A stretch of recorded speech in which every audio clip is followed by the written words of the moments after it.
ये देश के प्रधानमंत्री नरेंद्र मोदी का रोड शो है। ये road show cyber city Gurugram में हुआ। रोड शो के बाद प्रधानमंत्री नरेंद्र मोदी की एक बड़ी रैली हुई और रैली के मंच से तमाम सौगातें दी गई।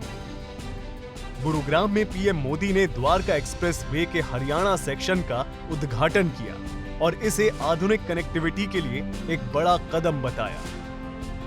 आधुनिक टेक्नोलॉजी कनेक्टिविटी के द्वारा देश के कोने कोने में लाखों लोग हमारे इस कार्यक्रम से जुड़े हैं। एक जमाना था दिल्ली से विज्ञान भवन से कार्यक्रम होता था, देश जुड़ता था। वक्त बदल चुका है, गुरुग्राम में कार्यक्रम होता है, देश जुड़ जाता है। ये सामर्थ्य हरियाणा दिखा रहा है।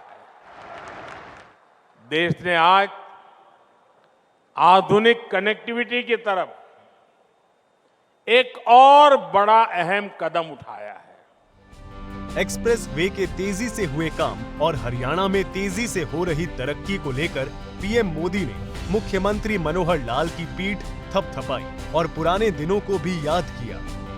इस एक्सप्रेस वे के निर्माण में हरियाणा सरकार और विशेषकर मुख्यमंत्री मनोहर लाल जी को उनकी जो तत्परता रही है, मैं आज इसकी भी सराहना करूंगा।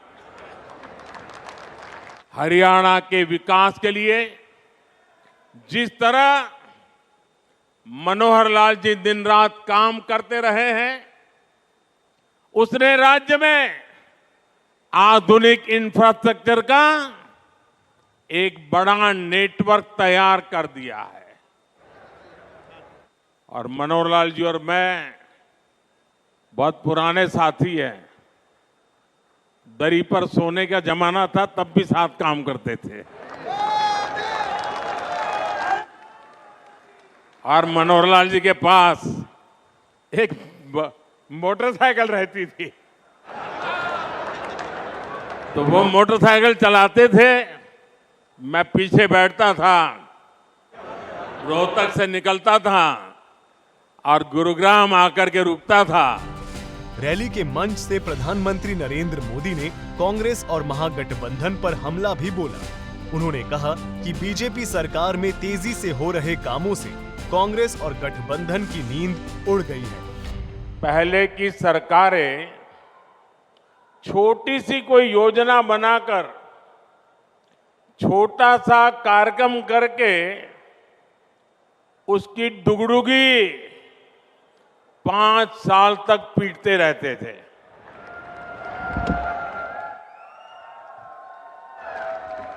वहीं भाजपा सरकार जिस रफ्तार से काम कर रही है, उसमें शिलान्यास लोकार्पण के लिए समय कम पड़ रहा है, दिन कम पड़ रहे हैं जी।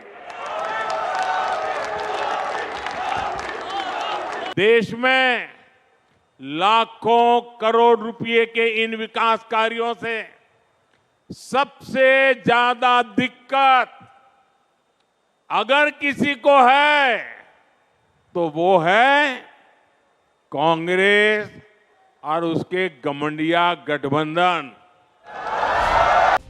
इस मौके पर मुख्यमंत्री मनोहर लाल ने पीएम से वादा किया कि वो गारंटी को पूरा करेंगे और 10 की 10 लोकसभा सीटें जीतकर भी देंगे। हम हरियाणा की ओर से आपको ये विश्वास दिलाते हैं, आपने मोदी जी गारंटी इस नाम से देश भर के लोगों में अपना एक भरोसा ये जताया कि देश की जनता जिस प्रकार की उनकी जरूरतें होंगी आप पूरा करेंगे। मैं हरियाणा की जनता से की ओर से आपको यह आभास, आपको एक प्रकार से मैं भी भरोसा दिलाता हूं कि आने वाले चुनाव में हम अपनी हरियाणा की भूमिका, जैसे पहले 10 में से 10 सीटों का परिणाम हमने दिया था, इस बार भी 10 की 10 सीटें जीत करके और हम आपकी झोली में डालेंगे और बड़े मार्जिन से, पहले से अधिक मार्जिन से हम आपको एक परिणाम ला करके देंगे। आपका आशीर्वाद, आपका प्यार, आपका प्रेम इसी प्रकार से आप हमारे ऊपर बनाए रखें। चलिए अब आपको ये भी बता देते हैं कि पीएम मोदी के हरियाणा दौरे से क्या क्या सौगातें मिली। हरियाणा के हिस्से के द्वारका एक्सप्रेस वे का उद्घाटन, हाईवे से लोगों को जाम से मिलेगी निजात, 19 किलोमीटर लंबे हाईवे का उद्घाटन, 4100 करोड़ की लागत से तैयार हुआ हाईवे। हाईवे से आईजीआई एयरपोर्ट जाने के लिए होगी सीधी कनेक्टिविटी। अलग अलग राज्यों में 112 नेशनल हाईवे के प्रोजेक्ट का भी शिलान्यास और उद्घाटन। हरियाणा में 4900 करोड़ की लागत से शामली अंबाला हाईवे के 3 पैकेज शामिल।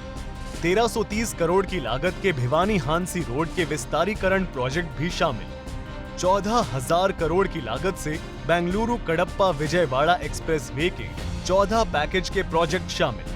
कर्नाटक में 8000 करोड़ की लागत से NH 748A के बेलगांव, हुंगुड़, रायचूर खंड के 6 पैकेज शामिल। पंजाब में 3800 करोड़ की लागत से अमृतसर भटिंडा कॉरिडोर के 2 पैकेज शामिल। गुरुग्राम से नीरज अंबावता, सूर्या समाचार।